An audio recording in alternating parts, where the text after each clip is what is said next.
এখন দেখছেন fish batter fry. এই ফিশ ব্যাটার ফ্রাই করার জন্য ফিশ লাগবে এবং সেটা অবশ্যই ভেটকি মাছ। ভেটকি মাছের ফিলে বাজার থেকে কিনে আনুন সুন্দর করে এরকম।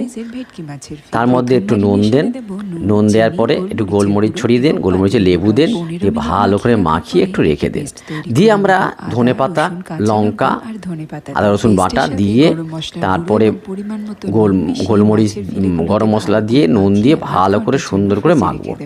মেখে এই এক জায়গায় ময়দা এবং কর্নফ্লাওয়ার, তার সঙ্গে গোলমরিচ, লঙ্কার গুঁড়ো এবং আদা রসুন বাটা, বেকিং পাউডার, তেল, সাদা তেল এবং ডিম দিয়ে ভালো করে একটা ব্যাটার তৈরি করব। ব্যাটারটা তৈরি করার পরে ভালো করে সেখানে মাছগুলো চুবাবো, চুবিয়ে চপাচপ তেলে ভাজবো।